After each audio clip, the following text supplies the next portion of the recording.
time for me to wait and see. How do you move with what you've just told me? Is your You have to pay actions attention. align with what you're saying? Is your reaction when I ask you a question further to push the boundary, to push pressure on what you said? How does that? And I'm gonna tell you something. I'm the kind of person that I start you at 100%. I start you at 100% in the sense that I'm gonna believe what you tell me because I don't know you. However, when you open your mouth, then I'm like, in the record, because now I'm gonna see, how do you live your life? Yeah. Do you live your life contrary to what you said you are? And mind you, I'm not gonna hate on you about it or anything. That's where you at. That means I just don't have to deal with it. Yeah. You have that option. I was telling you earlier because I seen a statement or like a thing, and I was like, I would talk to you, you'd be like, but you know, I have a heart, and I couldn't do that to them because I'm very like cut off. Like, I don't care. Like this. And she's like, no, but I have a heart, Damaris. And I think, and she would say this, I said, I have a heart for myself. Like, it's good to be patient and open and loving and caring. But when somebody show you who they are, that's who they gotta believe it. Do not compromise your heart and your ideals and your thought because you have a heart. Yes, you have a heart for yourself. Yeah. You know what I'm saying? You have to have a heart for yourself first. You know what I'm saying? They say when you go on an airplane, you put the mask on yourself and then you take care of the next person. If you're not taking care of yourself and you're not being real with yourself of what you need in someone and what you're looking for, you're going to have all these expectations and all these lists of stuff that is not even relevant to what you really need in your life. Because you're not connected with yourself. You think what society thinks you should have. Exactly. You know what I'm saying? You think all of these things. But I think a change of perspective will see you. Somebody should be financially stable. Right.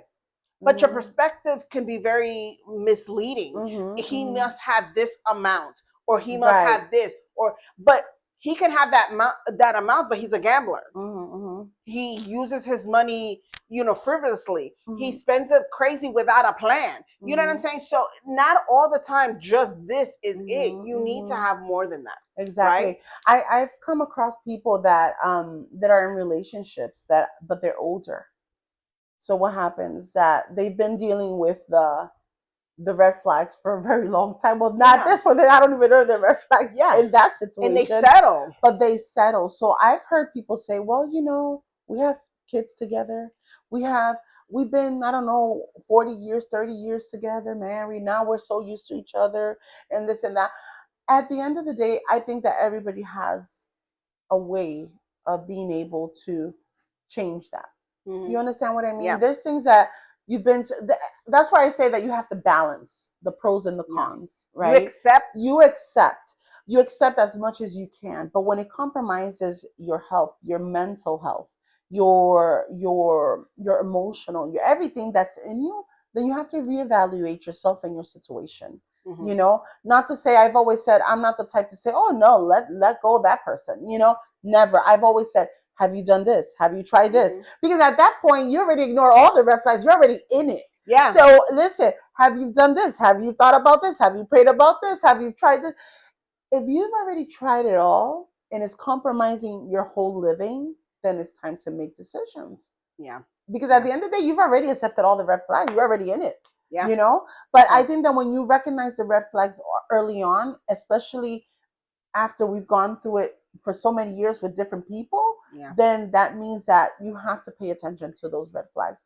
So you won't be back to where you were once again. And when you accept those things, you're accepting it for your children, you're accepting it for your family, and you're accepting it for the people around you. And unfortunately, none of us are asked to be in that relationship. But now you're making us be a part of it in the sense of, we got to pick up the pieces, but then you go back. You do this and you go back and you continue to tolerate. And then I'm not a fake person. So to me, it's really hard. You're not a what? A fake person. Like fake. My face. Yeah. Yeah. Says it all. Says it all. So this is me. Funniest thing happened. I was at one of my jobs and someone was there and they were like super sweet, but that is just their nature. They're super sweet. Their voice is very high. They're very like sweet and bubbly and stuff. And I'm sitting with one of the other girls and she goes and she's like, don't worry, I got you. Come here and stuff. And I look at the baby and I said, I try that in my brain, but I don't think it translates when I actually talk. I said, I've had plenty of time where my daughter's looking at me. Were you smiling in your head and talking like sweetly?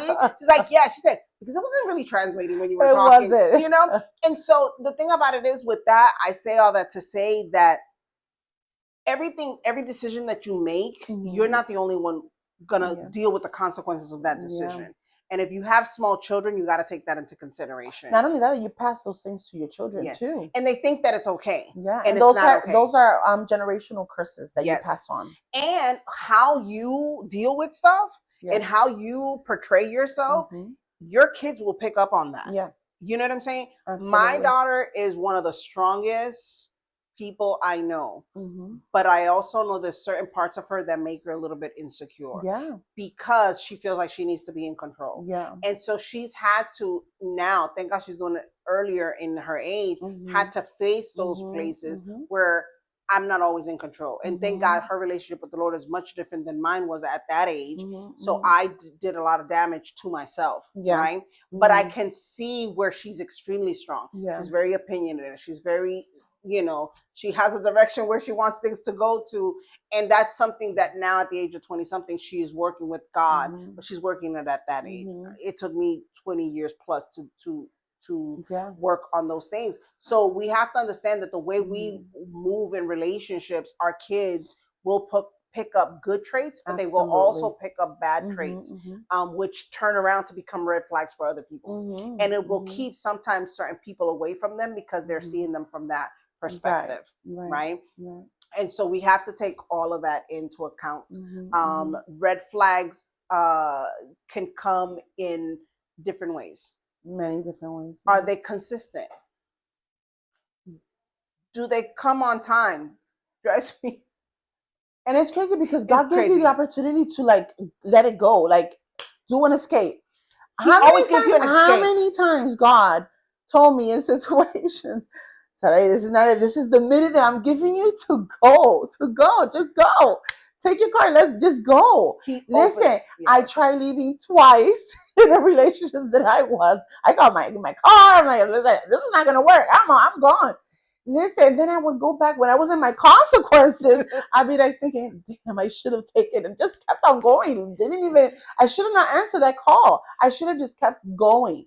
But those are the things, that's why I don't settle, because I already went through that stuff. I will not do it again. Yeah. And be truthful. Stop lying to yourself. God gives you the opportunity to get out. Yeah. And we don't. And don't lie to yourself. That's why I always say I was disobedient, and I don't want to do that again. When my life was shifting, right, and my relationship with the Lord was getting better, I always tell people this: I don't want my next 40 years to be like my last 40 years. Exactly. Because there was good things that came out of it, but a lot more bad things came out of it. And I lied to myself the whole time thinking I was in control of it. And so you need to have a standard within yourself for yourself. Yes. I think a lot of people put a lot of lists. People need lists. People need to know what they want, but then submit that to the Lord and God.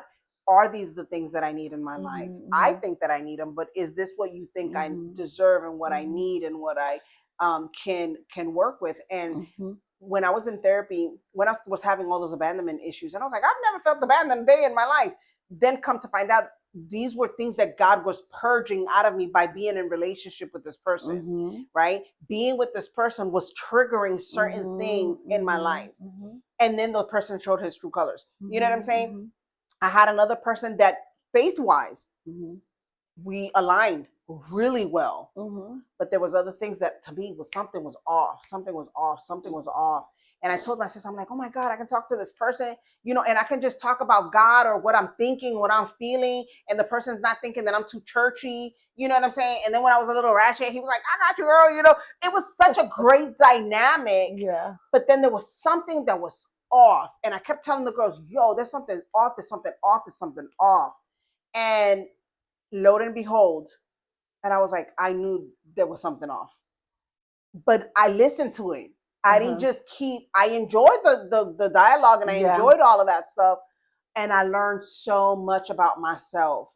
And I was talking to the therapist and I was telling her, I was like, well, this is what happened. And she always laughs at me because I tell her the truth. I'll be like, girl, this is what I was doing, and I did this. She's like, you're one of the most honest people. I don't even have to ask you, but you just tell me. I'm like, because I want to know. Yeah. I want to learn and I want to grow. I don't want to be the same person, right?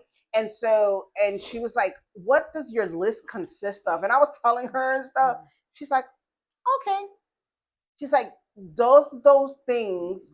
Who is the closest person that has shown you the things that actually make you feel secure? Because your issue is that you don't feel secure with these people. You just don't trust them.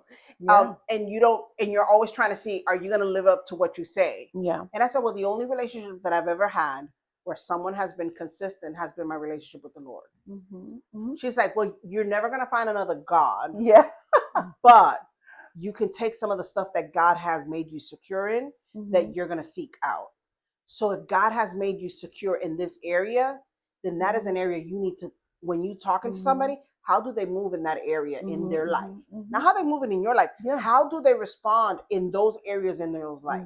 This is another place of security that you feel secure in the Lord. Exactly. Does this person promote that type of security in their life? How do they walk in their life in those ways? And then it'll reflect like, I want to be a part of that. Yes. Because that aligns to how God has done for me. He is my father. He is my provider. He is my protector. He is my strength. Can you find these things in these people? Yes. How do they manage that in their life? How does that manifest in their life? Yeah. And then if it manifests in a way that I would love that in mine, then that's something that is more comparable. Instead of he needs to be this height, this needs to be this way, which I was very determined in the way I wanted my person to be. Yeah. But you know what? God says, I'm going to bring you the person. Exactly. I was like, but you know what? Then when you open yourself up, you're like, God, whatever you want for me is what you want for me. Exactly. God is probably going to give you the desires in your heart anyways. And you know, I think that it's not about that the person that you comes into your life or friendship or whatever you're seeking for. It's not about that they have to be 100%. No. Everything that you are, everything that you want them to be, they don't have to be 100% because there's no way that you're going to find someone with everything and they will check all your boxes. The point is those important things, which is we'll go back to the morals and values and your faith. Those are the things that are going to drive your relationship. And so, because when there's more respect, you can kind of like bounce from each other. You understand each other. Another thing, self-love is important. Self-love is important to try to go, because at the end of the day, if you don't have self-love and you don't have self-confidence in who you are, it's gonna be easier to fall back into those bad habits and accepting those things. Why? Because you don't have self-love. You don't have control of who you love or what you love or what you don't want to do or what you want to do. You have to pay attention to those things because you do have to create, Lord, help me love myself just as I am. You know, help me be confident in these other areas, whatever area you lack on. So that's very important because if not, you're going to go right back to those bad, those toxic situations. Yes, absolutely. I think that with that all being said, I think everybody's in different times of their life. People are younger, like, I'm walking with my daughter in her singlehood. And then, there's you, there's me. We're different ages, we're at different places. Like you need a helpmate. You need someone that it's the foundation of who they are as a person, how they carry themselves in their world. Yeah. Their faith with the Lord. And all these things are super important to you, and how they manage people, how their temperament is. All of these things are important, especially because you have a young man in your house.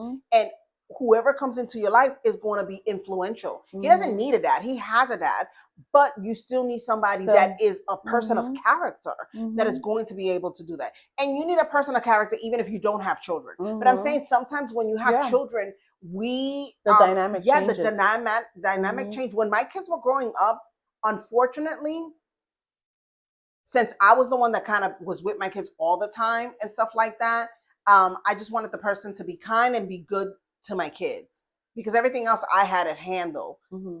My bad. I should have been paying attention a little bit more in the sense of how ask my kids, Like, I didn't take their opinion into consideration. And even though I married somebody that was nice and kind to them, I never discussed it with my kids. My kids just went with the flow. Right. And thank God that my sons created a good relationship. And my daughter did too. But I knew there was always a disconnect between my daughter and him. And as much as he tried, after a while, I think he gave up. But because my daughter's, that's how strong and opinionated she was. She had made a decision at a very young age. She didn't need a dad. Yeah. The dad that she had, she was barely having communication with. So now mommy's going to be everything because I can trust her. So she developed that very early on. Yeah. So it translated when now she's a teenager and someone is trying to be a father figure and she's like, not over here. Like, don't come talk to me. Like, and then her attitude was that. So it was like a clashing of the personalities. Yeah. And this is me. I'm like, I'm trying to keep the peace. You know what I'm saying? He is a good person. Like, why is this not working? Yeah. But I never took in consideration how this was going to affect them because I was looking at it from my perspective only. And so when you do have children, that is another perspective you need to you need to see how your child is feeling. A child is always going to want to make the parent feel good and don't want to disappoint the parent. One. Two, I don't want my parent to bother me. So I'm going to agree to everything. You have to have a good temperament on your child because some children are very seclusive in their feelings and thoughts. And as long as you're not talking to them, they don't have to tell you that I was that kid. Exactly. I don't have to tell you how I'm feeling. I was that kid. Exactly. So they're going to push that relationship because that means if you all in that relationship, then that means you're not going to bother me. So you got to pray. Yes. Prayer is very important because you want to bring the right people around your children, especially when they're young. Exactly. My kids are older. Yeah. But my kids are very opinionated. Yeah. Because they want their mom to be loved properly. And that's what my daughter said. She's like, you deserve to be loved properly. And we're not just going to let just anybody just come and just talk to you all types of way or treat you all types of way. We're not settling for anything. And because like before, I never had allow anybody to into those decisions and I didn't want to be accountable. Yeah. Now, I was that person for everybody in the house. Like somebody new's coming, I'm the one that's going to, so what's your intentions? You know, what are you trying to do? So I know that my brother-in-law, every time he sees me, he's like, I can't wait for the day that I can do it to you. And I'm like excited. I was like, yo, y'all go at it. You know what I'm saying? Go at it and do y'all thing because I'm in a place where I know that the people that love me have my best interest at heart. So I am going to be like, yes, I like this person and stuff like that. But if I feel there's something serious, I gotta bring in my people.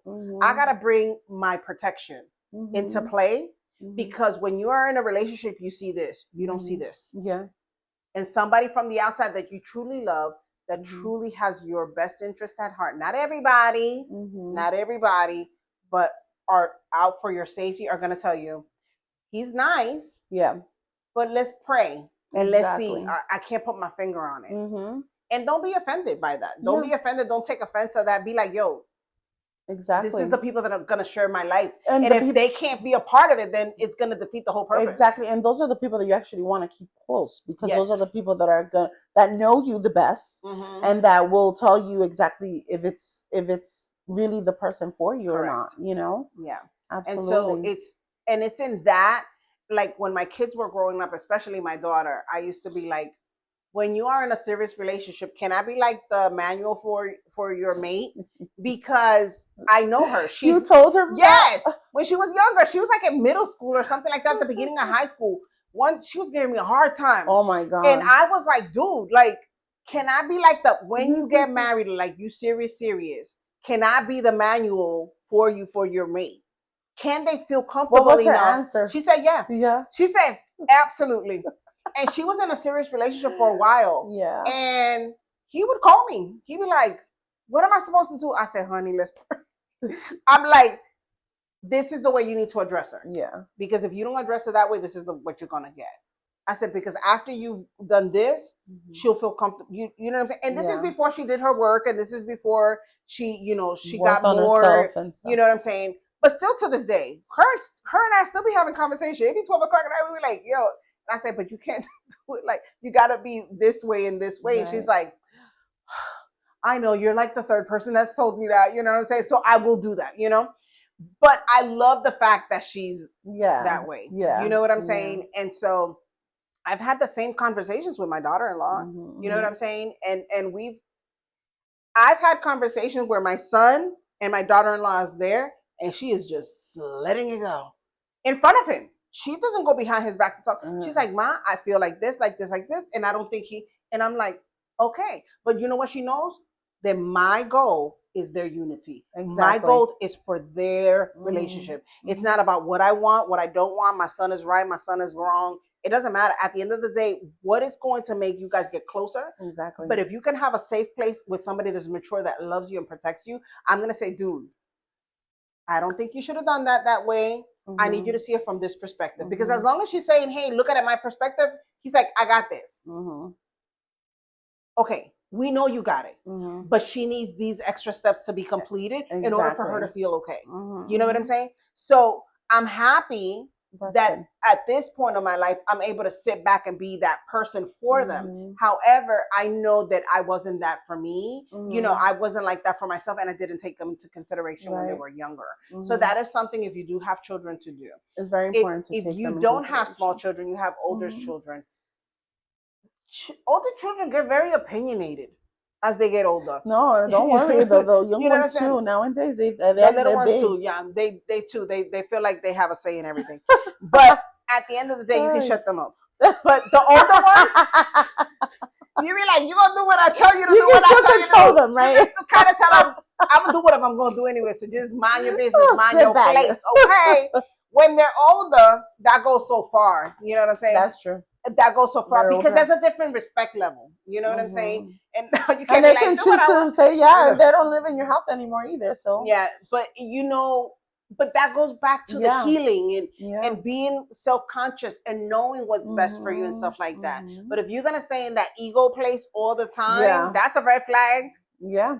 That's true too. You need to recognize your own red flags, yo. I think that the minute you reflect on your own red flags, you can work. Because unfortunately, your red flags, your issues will attract people that will either soothe them and lie to you or combat them and create a toxic thing.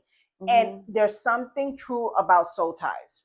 Oh my God, you know, I was thinking about that when we started talking. Definitely. We picked that up. In relationships, there is emotional soul ties that we can pick up, even if you don't lay with somebody. You can pick up emotional soul ties with people, and you will pick up traits and habits that somebody else has and make it a part of who you are, and it becomes part of your DNA and the way you move in this world.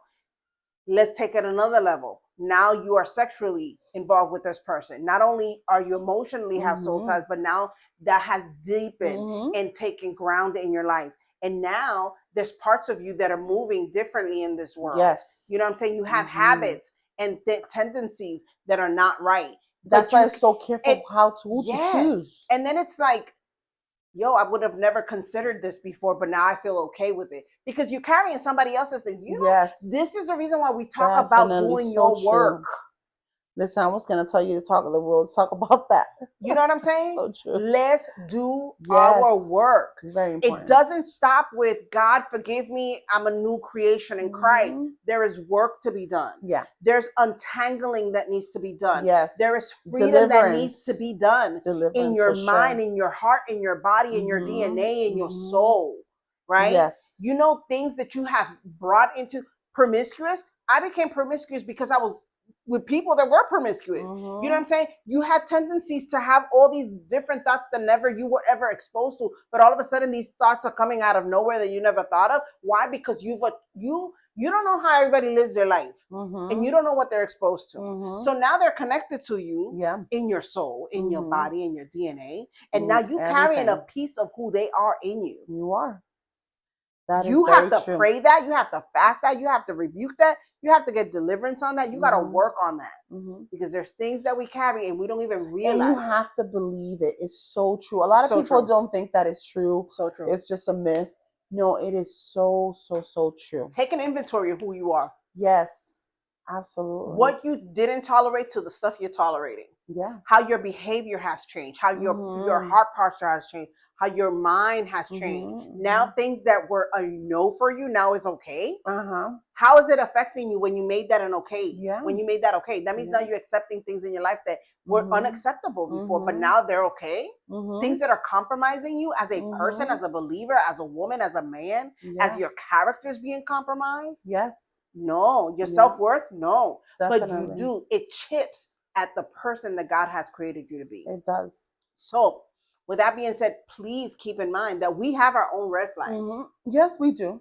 And we need to We do. work on those Mhm. so we can attract the right people. And Mhm. also, when you work on yourself, you build a repellent Mhm. of the Holy Spirit that gives Mhm. you discernment and keeps away the people that are not supposed to be. And Mhm. if people do make it get close to you for any reason, because we're not perfect, we're all a work in progress, at Mhm. least you have the discernment to be like, okay, something's off. I Mhm. need to lean more into God, Yeah. speak to my people, and be like, yo, I like the person, but Mhm. this is what I'm feeling. Sometimes when Mhm. you talk it out with somebody, Yeah. a light bulb goes up, and you're like, Exactly. that's what it is. Exactly. That's what it is. Then you Mhm. can Mhm. pray for it. Yeah.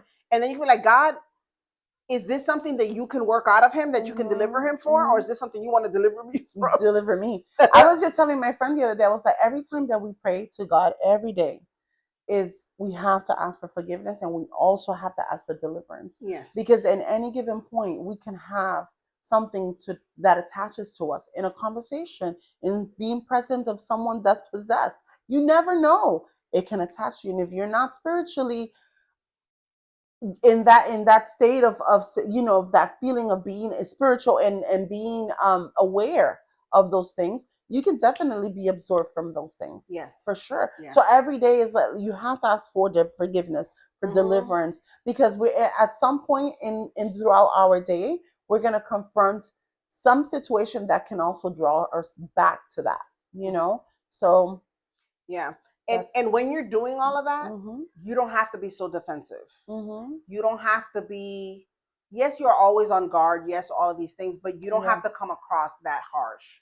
yeah When you got God on your side and God is protecting you and leading you, you can, instead of walking protecting yourself, you can walk in confidence mhm into a room and be like, I know that what God has for me is for me. mhm Whatever mhm doors need to be mhm closed, we were praying that before we started. God, whatever doors are not for us, you're going to mhm close. Whatever are for us, you're going to give us favor in that mhm realm, in that place. And Amen. so we just wanted to encourage you because we Yes. were having these. It's funny because we wanted to have a light and funny and relational, red flag conversations. But when you've been transformed and when you know who you are as a person, you have an identity Mhm. and you know what true love is. And when somebody loves you Mhm. unconditionally and shows you who you are, that you Mhm. are his creation, you are his child, you Mhm. deserve to be loved properly, you deserve Exactly. to treat yourself well Mhm. and allow people to treat you well Mhm. and nothing less. Mhm. We can't help it but to tell you what has And worked it's for never us. too late to Absolutely. change those ways and to put those Absolutely. boundaries. Never too late. Yeah, Never too absolutely. late. Absolutely. So I'm hoping that everything that we've talked about today has been helpful for you guys, have been funny, have been, you know what I'm saying? That it just reminds you. Sometimes we just need a reminder because Yeah. we'll ignore a part of our life until it comes back in front of us. Yes. And Mhm. we have to understand that every day is a day for us to learn. Mhm. It's a Mhm. day that we can change something about ourselves that is going to be beneficial for ourselves, for the people that are around us. And Mhm. we wish you love. We wish Yes. you companionship. We wish you relationship with the Mhm. Lord and with your family and everything like that. So Mhm. we encourage you guys to comment, subscribe, and Yes. share this video with other people that may be struggling with this or something. Mhm. Me and my girlfriend were talking about red flags and stuff, and this is a different perspective. Mhm. Go ahead and share it. You know what I'm Mhm. saying? And let other people know that we're having some authentic conversations here, Yes. and we're keeping it as transparent as you guys are willing to hear. You may not have a choice because we just be talking. So I don't know what to tell you about that, but at the end of the day, though, It's so we crazy. we are happy. We are people that have been through so much. Yes. You know what I'm saying? But at the end of the day, we also have found joy in the Lord. Yes. You know what I'm saying? We have found joy even in the saddest moment, even in the most challenging moment. We find joy. You know, it says tears and unhappiness will endure for just one night, but joy is in the morning. Yes. So if we come out with that perspective, even when we're like, dang, Lord, you told us I'm gonna go get married, but when is this gonna happen? You know what I'm saying? You forgot about me, you know? But I think that Sarah said something. Sometimes things need to be prepared, and then we do what we need to do, and then God's timing is what brings it all together. Definitely. And so we are so excited always to talk to you guys, and we're always excited for the next time. And so we're gonna leave you with this conversation today. Yes, and DM us with questions and maybe topics that you guys want to talk about. You know, we want to do a Q&A soon. Yes, that would be great. We want to feel identified with you guys, and not only that, but to help each other. You know, in the midst of it. So definitely, thank you for the support. Keep sharing, subscribe to the channel, comment, and definitely DM us, and we want to hear from you guys. Absolutely. So make sure you follow us on Instagram, TikTok, and Facebook. Make sure you share and subscribe and like this episode. Yes. Until next time. See you. Bye. Bye-bye, guys.